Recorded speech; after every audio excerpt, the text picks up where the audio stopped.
Welcome to Category Visionaries, the show dedicated to exploring exciting visions for the future from the founders who are on the front lines building it. In each episode, we'll speak with a visionary founder who's building a new category or reimagining an existing one. We'll learn about the problem they solve, how their technology works, and unpack their vision for the future.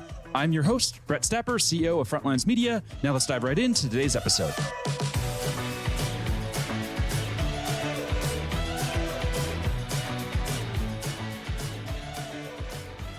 Hey everyone, and thanks for listening. Today I'm speaking with Luke Hansen, CEO and founder of CompanyCam, a visual communication platform for contractors that raised $38 million in funding. Luke, thanks for chatting with me today. Thanks for having me, Brett. I'm glad to be here. I want to kick things off talking about something very important, and that is your mustache. So this is an audio podcast, but we were talking about the pre-interview, and they're going to see your face in the imagery. So let's talk about it. What's the deal with this big, beautiful mustache? Yeah, so I like things that are interesting, and I don't like things that are boring. And so just like growing weird facial hair, because I was a roofer. That's part of the story of how CompanyCam came to be. My dad owns a roofing company. I was roofing, and my excuse was always, look, I'm a roofer, so I can have a beard, I have a mustache, I can look ridiculous. So I did this mustache maybe 5 years ago, and went to a trade show because our customers are contractors, like, people that would come to your home and build something or fix something, And afterwards, when I would call people, they would remember me. Oh, you're the guy with the mustache. And I thought, oh, that's powerful. Like that ability to be remembered. In fact, I just got off a call with our COO, and I used this line that I've come to very much believe, that often it is better to be different than it is to be better. Mm-hmm. Which what I mean by that is that, like, being memorable, having something that catches attention, that can occupy some space in people's mind, kind of like what a good brand does is that, like, there is an identity there. There's a unique place that can live in your customer's mind that is like your territory, that isn't just like one of these other 50 things. And there's a lot of ways to accomplish that. One of them is with like when we raised our Series B, we raised 30 million Series B. I had a mullet and this ridiculous mustache. So it was like double ridiculous. But what it is memorable, and like it sticks with people. So I kind of believe in that, like, broadly speaking, try to be memorable, try to be different, and that just being like 10% better isn't nearly as important as being like recognizably different. Is there a founder that's embraced that approach that you really admire? So a founder who's embraced that idea of being different instead of better? So, let's say heavy hitters here. Like, I feel like Steve Jobs did that incredibly well at Apple. Like, they wanted to be great, but they also they put a handle on their Macs, like a handle, like a way to pick it up. Like, no one had ever done that ever. They made all these different colors, like things that were like, we want to like stand out and be recognizable. And, Apple is sort of renowned for their brand and their design. So I would put him in that category. Like, the other person that just came to mind was Elon Musk. The guy's like selling flamethrowers and like 2049 future trucks and going to space and then there's just a lot of stuff that's going on there, but there's like just making electric cars. Like, there's something about being that is just different. And I'm sure that that's more broad than that this isn't exhaustive by any means, but I see that. And I think if this was just a 10% better car, that wouldn't be that compelling. The fact that it's like so different in so many ways, I think is what is part of what's extremely compelling to people. What about books? Are there any books that have had a major impact on you? And how we like to frame this, and we got this from Ryan Holiday, he calls them quake books. So a quake book is a book that really rocks into your core, influences how you think about the world and approach life. Do any quake books come to mind? I would say more podcasts than books. I do read a lot of books. The one that just immediately pops into my head is, I'm looking at it on my shelf right now. It's What You Do Is Who You Are by the guy from Andreessen Horowitz, Ben Horowitz. And, we had a new hire class. We hired 5 people that started last week, and I meet with them kind of at the end of their first week.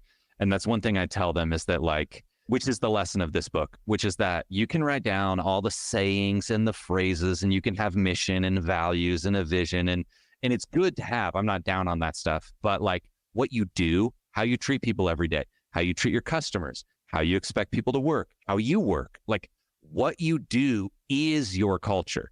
And your ability to influence that with some phrases is very minimal. Your ability to influence that with how you act and how you treat people and the kind of, that's what is actually real. And I feel like it's something that you kind of know already. And then someone articulates it really well, which I think Ben Horowitz did in that book. And it was really meaningful. So that's one that I would highly recommend. What about podcasts? Apart from this show you're on today, which is, of course, your favorite. What's your second? This is favorite? Number one. Gosh, there's just a lot of people that I've found compelling and interesting. Like I listened to a bunch of Jordan Peterson stuff when it was kind of early on there. And that I found all very compelling and interesting. And this idea of like, I don't know, kind of this like self-responsibility, telling the truth. Like I see a lot of through lines to the kind of cultural people that kind of come up and kind of gather a following around like a message. I think of Gary Vee in this regard. When I was starting CompanyCam, I was listening to a lot of his stuff, and there's kind of this like, hey, it's on you. Like there's just no excuses. You are capable of more than you're doing. It's a little bit the self-help stuff. But if you decide to believe it rather than be cynical, because you can always be cynical, like it's easy for me to be cynical about a lot of stuff, but that as you start to kind of like believe that and try to put it into practice, it really is, I don't know, simplifying. Like you just have to take responsibility. Some things will happen that are good. Some things will happen that are bad. But like, if back to what you do is who you are, like how you do things now is going to just affect your future. And even from watching my dad owned a roofing company, or owns a roofing company. And that's how I got into tech, actually. It was just trying to solve a problem for them. And so much of that kind of like management of how you treat people just applies broadly. And what I saw him do was just treat people respectfully, fairly, employees, customers, over a long period of time. And I saw that just work.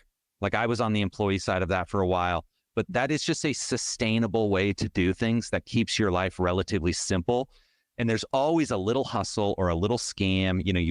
We could get an extra grand out of the insurance company. There's all these ways in which you can kind of like compromise your values or like shortchange a person to your benefit or the benefit of the company. And that may work at the time, but that way of being just doesn't work well over a long period of time. And I feel like, I don't know, I think I've internalized that.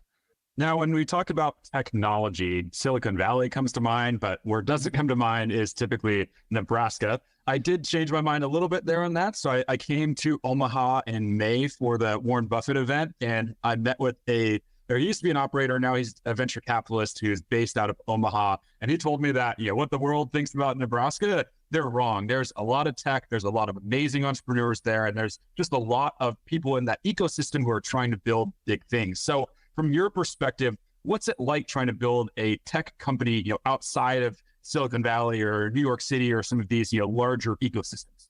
That's a great question. I mean, so I only know my experience. This is my first company, and there are advantages, which is to say, well, as things go more remote, a lot of the world is kind of flattening.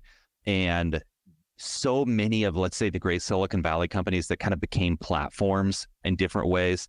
I'm picturing like Facebook, AWS, things that empower you to build such that you don't necessarily have to be so close to kind of the source and the knowledge that you can do that from anywhere. So I really like it here. And where we have a competitive advantage, I think, is in being kind of outside of the craziness, that you can work here and you can work hard and you can care, but you can also, in a sense, maintain the balance that you want for your life. And that because we're not sort of living in San Francisco, it's twice as expensive as Nebraska.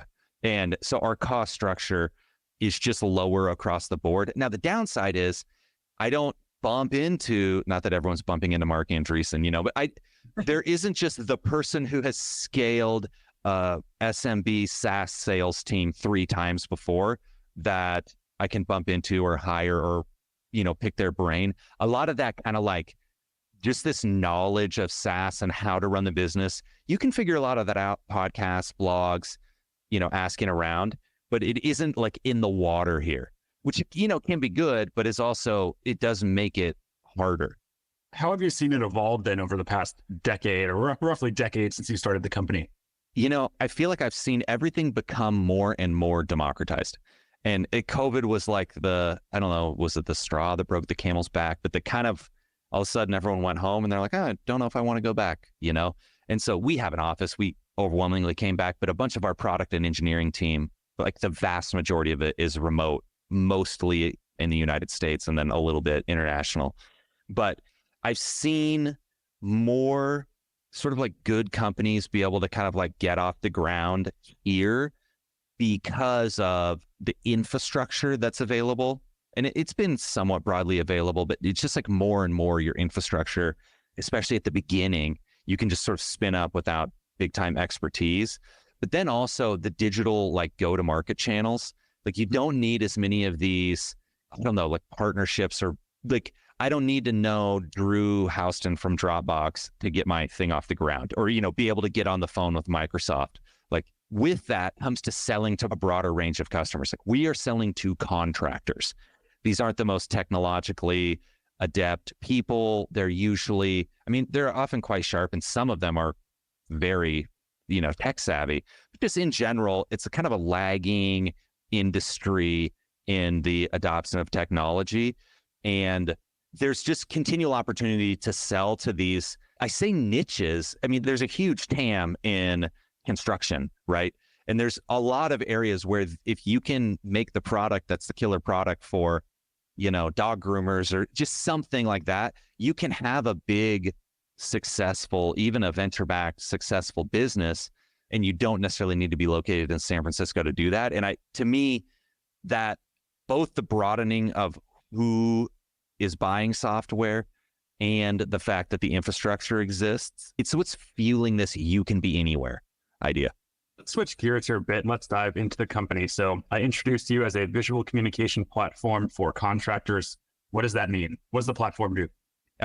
What it started out was we're going out to all these job sites, we're going to estimate your roof. This is when I was working for my dad at our roofing business. And contractors, whether it's roofers, plumbers, pool builders, they're all taking photos because they're out manipulating the physical world. They're cleaning something, tearing it down, building it. This is what they're doing. And they're taking photos. Photos are a version of their insurance policy, a way for them to plan. And we were doing that and we just had a disaster. This is back when people would hand you like the little micro SD card from their phone, that you'd like slide into the bigger adapter and then into your computer. And I just had this mess, like nothing was organized, what color were those gutters? And I thought like, we got to do something about this. And that's where the idea came from, was like, what if we just automatically organized all the photos we're taking by the location? It was as simple as that. Then we could find them and we wouldn't have to have people uploading them to the Dropbox or whatever else. And so at its core, it just uses your GPS as a way for, at a company level, to get all your photos organized by the right project. And then on top of that, you can create these before and after photos, photo reports, you can comment, and we serve them up in a kind of an Instagram style feed so they're not hidden in folders. And that, I guess I would say, is the real sticking thing for people, is that when you have a problem of organization, like when you can't find something, that's a pain that you feel that you're aware of. You really don't know what you would do with this capability that we give you to kind of like see what's going on at every project your company's working on. And once they get that almost Instagram feed at their business, they don't want to go back from it. And so that's why we say visual communication rather than just like, it's a photo app for contractors, is that it allows them to run their business differently, and it works quite well. What types of contractors are you selling to? Is this like the kind of digitally native next generation that are, younger and used to living and spending all their time on apps like Instagram? Or is this also being sold to like the contractors who've been in this space for 20 or 30 years and they're just looking for ways to adapt and evolve? Yeah, it's definitely both. I think, we get a little quicker uptake. Like the more you're just sort of open to technology, and there's type of people that are interested in exploring, and we do great with those people because they're like, oh, let me test this out. Click, click, click, click. Oh, this is cool. This is handy. I'll use this. But most contracting businesses, they skew older, they skew male, at least in the ownership so that's a huge part of our customer base. And definitely it's the value of having these records and kind of like knowing what's going on is the value that we're trying to sell. And it really cuts across all these trades, so we would say our customers are trade contractors. They're usually not building a stadium. They're building like an addition on a house, or they're redoing the roof or painting it, or, all these different trades. And what I've told our team is like, we are solving problems that affect every contractor, not things that are specific to roofers or plumbers or pool builders or whatever. And that's a big enough area that you can really do something, but it's also narrow enough that you can focus and you're not competing with like Slack and Dropbox and kind of these like products that are sort of for the world, for anyone that has any business could use one of those products. And so we think of ourselves as like horizontal across this space, but a little more vertical or kind of niche, that these are our customers and we're trying to make the best product for them. This show is brought to you by Frontlines Media, a podcast production studio that helps B2B founders launch, manage, and grow their own podcast. Now, if you're a founder, you may be thinking, I don't have time to host a podcast. I've got a company to build. Well, that's exactly what we built our service to do. You show up and host, and we handle literally everything else. To set up a call to discuss launching your own podcast, visit frontlines.io/podcast. Now, back to today's episode. Was it hard to find investors that understand this space and were interested in backing a company in this space? I feel like a lot of the investors that I have on the show, they're focused on developer tooling or cybersecurity SaaS, things like that.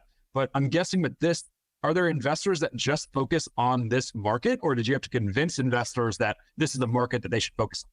Yeah, that's a great question. So there are some investors that just focus on this market, or at least that have a subset of their team that focuses on this market. Early on, we self-funded through, essentially our family roofing business. Like we just were like, hey, we believe in this. We're going to, rather than go try to raise money and give away equity day one, we're going to fund it for a little while. And so I didn't have to convince them day one. But even after we had material, ARR, and we were running, do contractors really care about photos? I mean, that was like a hard sell. And that was my joke, is that it's way easier to raise $30 million than it is to raise $3 million. Because by the time you're trying to raise $30 million, it's much more of a financial question and a future vision than trying to prove to people that anyone cares about your product. And so that was a little bit hard. But by the time we really went out to fundraise, we had enough traction and, in a sense, data to say, like, this is a real problem. And I would always say, go, a contractor. I'm sure one. Go ask them. Are they taking pictures? Look at their phone. I promise you they will have pictures of like their kids, and then it'll be all these pictures of these jobs that they're working on, and it's all mixed together, and they don't want that. They want to keep those separate. And so that's the route we took. Now, what comes to mind, like our first sort of official funding was from Blueprint Equity out of San Diego. And they're not exclusive to this space, but they know it pretty well. They've done a few investments in kind of this general construction space. And I remember when I talked to them, I thought, oh, I'm not having to answer these same skeptical questions. It's like they already know that this is important. And so we're just talking about almost like the details, the future. So yeah, there is some, but it's not that big. How big's the TAM here? That's a debate between my CFO and I on a regular basis. We would say the TAM is on the order of like 4.5 billion. That's what we think our sort of addressable market is. Now, then the sort of a more realistic TAM of we're not going to get 100% of the market is probably in the like 1 to 1.5. And I'm speaking about like ARR specifically, that we think is like the obtainable market here if we can get, between 20 and 30% of the contract. And it's like loose, it's not all connected to where you're just going to get everyone using the same thing. And I don't know that we have that level of network effects or can jumpstart those. So it's big, but it's not Salesforce. It's big enough to be interesting to venture, but not so big that you're going to get like 100 million free to go make something crazy. Makes sense. What about growth and adoption? Are there any numbers that you can share that highlight some of the growth and adoption you're seeing? Yeah. So we hit our billionth photo, I believe, yesterday afternoon. So We have 1 billion photos that have been captured in CompanyCam. We've got on the order of 30,000 companies using CompanyCam, regularly. We're projecting that we're going to end the year, let's say, at like approaching 50 million of ARR. And so we're moving along, and we think there's a lot out there. That's what's exciting to me is like, do I want to make money? Absolutely do. I would love to make a metric shit ton of money. But what kind of keeps me going, and I love trying to like solve a problem. Hey, can we build this? Can we actually do this? This other big problem or this space like that. That's what's so interesting and exciting to me. And I hear a lot of people talking about like, before they've even been raised, this is how we're going to do it. This is how we're going to exit. They've got this like whole plan in their mind. And I run much more on what are the things that we need to do to make this company valuable.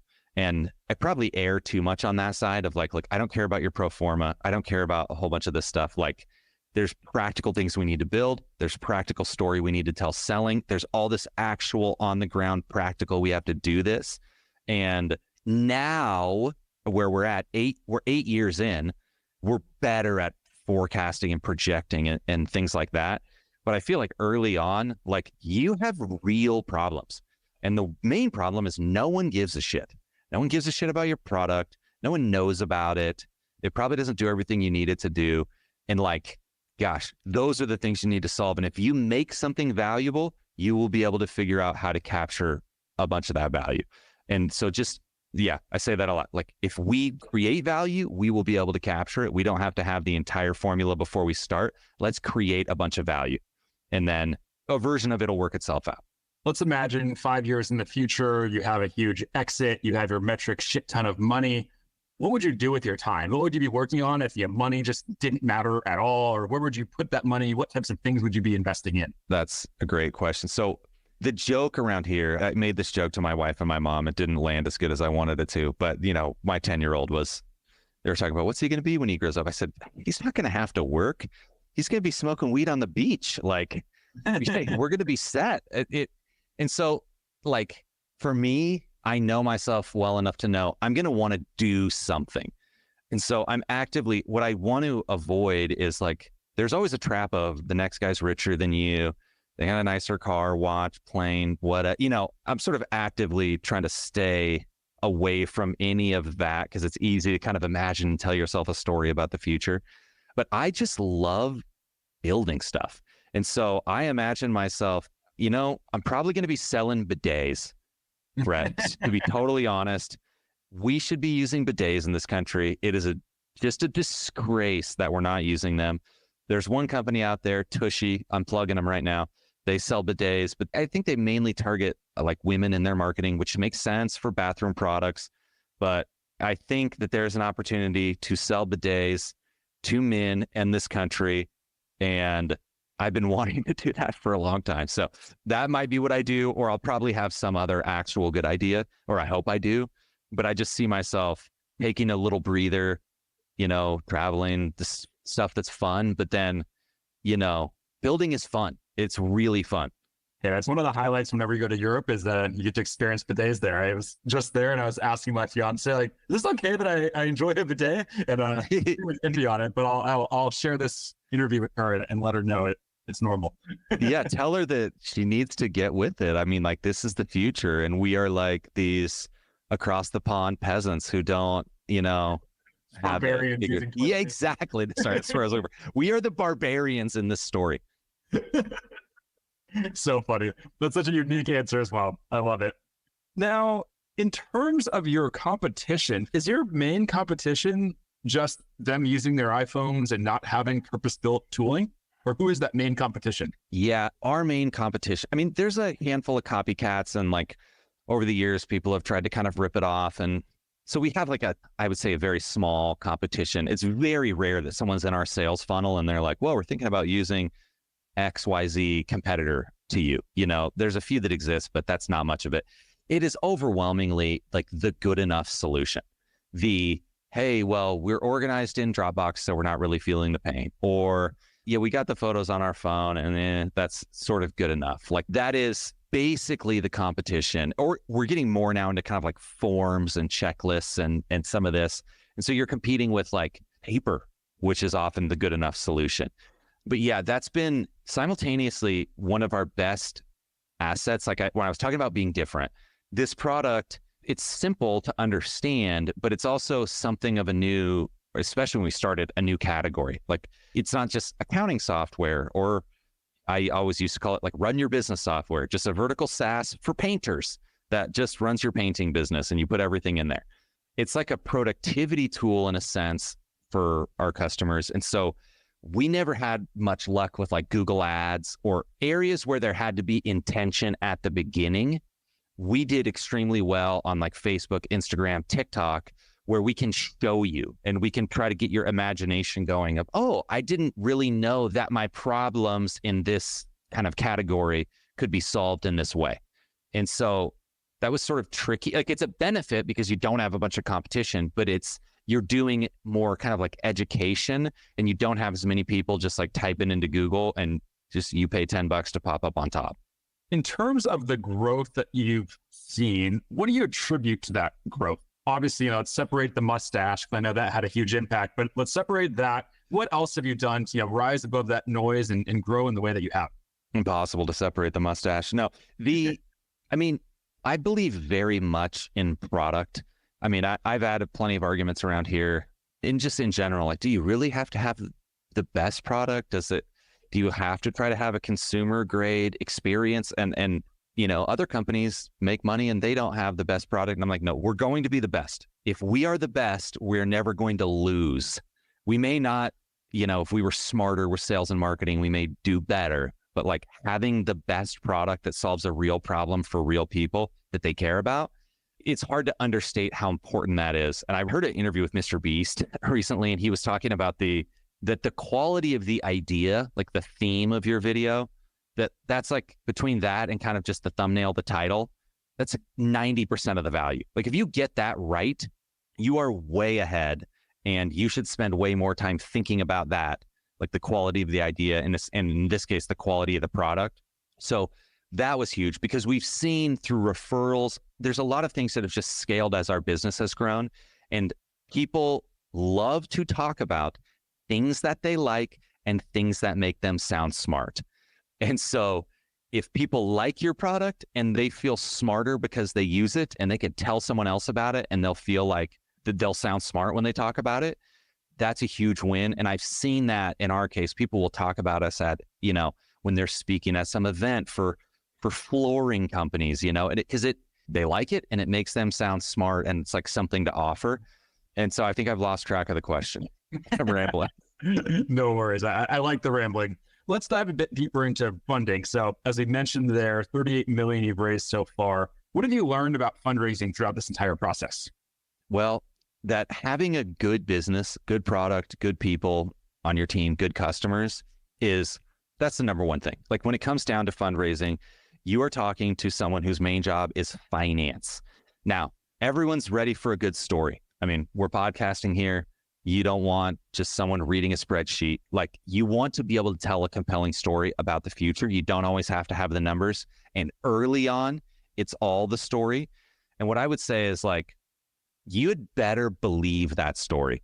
And even beyond investors, I would argue it's harder to hire the first 3 to 5 people than it is to get the first round of to get some seed investment, because that investor parting with 25 grand, 50, 100, even $1 million for certain people or organizations is a lot smaller of a decision than someone quitting their job and coming and working for you in somewhere that is unproven, like the people that you want, they have opportunities. These are not, they could go do a lot of different things, work at a lot of different places. And your belief in the future is just so important as a founder. It doesn't mean you know exactly how it's going to play out, but that you have that conviction that this is a real problem and that we have a real solution and that we're capable of a lot. And our Series B funding, we talked to a ton of people. You're getting grilled on Zoom because it was, still kind of COVID time. And I decided going in, I remember thinking like, I believe in the future of this company more than any of these people disbelieve in it. So I'm not going to get down. I'm going to listen because these are smart people with a lot that have seen a lot of things and can give you some really good advice. But I'm just going in with this. I believe more than they disbelieve. And I know that I do. Like, I know that I believe in this more than their doubts. And so that confidence is actually contagious. And it's contagious to your employees. It's contagious to your investors. And I don't know if you can really manufacture it. Like, a lot of people have this idea that entrepreneurs are these sort of wildly positive, everything is, glowing and going to work out perfectly type of thing. And I don't really think that's true. I think a lot of good entrepreneurs are actually very skeptical people, and they're very critical of ideas. And I know this was the case for me. I tried to tear this idea down when I was thinking of starting this company every which way. Like, okay, what about this? What about this? Maybe it couldn't work for this. Why has no one done this already? In trying to run through all of these ways that you're wrong about something, and that you build that confidence and that like conviction by assaulting your idea and your plan so much that when it comes out the other side and you can't actually tear it down, that you're like, okay, I have taken every tool at my disposal and run it against this. And now, like, I really believe in it.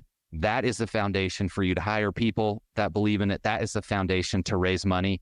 And then the further you go down the line, the proof is in the pudding. You're not raising on hopes and dreams on your Series B like you are on your seed round, but your ability, your belief, and your ability to tell the story and your conviction about the future is definitely important. And I think helped us, because you really want to invest in someone who really cares and who really believes in it. They got to be a true believer. They can't be the skeptical. I mean, they can be a skeptical person, but they got to be committed to what they're doing. Confidence is contagious. I love that line. I'll be stealing that and using that going forward. So Run with it. That's soundbite. Final question here. We're almost up on time. Let's zoom out 3 to 5 years into the future. What's the big picture vision here? I think we have an opportunity to be the mediator on the homeowner to contractor relationship in doing a project. Like, there is no actual good standard process around that you as a homeowner can know, oh, this is going to happen, then this is going to happen, then this is going to happen, and I can see it all happen. So we think we have a real opportunity to take our kind of like visual communication value prop that we are giving to the contractor and include the homeowner in that. And that has like a lot of offshoots. And related to that, I'm extremely excited about AI and what it unlocks in terms of how we're going to be able not just to build software, like it will write code for you, but I think these large language models are going to fundamentally change the way that we interact with software, and the ability to treat the software that you're using as a smart person who knows what's in the database and can just interact with you the way that you would talk to your CFO or your lawyer or something. That is going to happen, and that because I would say we own that on the ground data capture, the photos, the form info, we're in a really unique position to kind of use these large language models to make that more valuable for our customers' business. So those are the two kind of like big things that we're aiming at. And I think they're both achievable, but everything is always harder than it sounds at the front. So we'll have to see how it goes. Amazing. Well, I love the vision. I love the approach that you're taking to building the company. And I've really enjoyed this conversation. It's going to be a hit with our audience. So really excited to get it out there. Now, before we wrap up here, if any founders listening in just want to follow along with your journey, where should they go? So our socials are at CompanyCam on everywhere. CompanyCam as in camera. I am at Profe Luke, PROFELUKE on Twitter. If you want to harangue me about anything. Otherwise, yeah, we're posting more. We're doing TikToks. We're going out to work. I'll be doing landscaping work tomorrow all day. I don't know if I mentioned that, but we're going to go be the new guys for a day at one of our customers' businesses.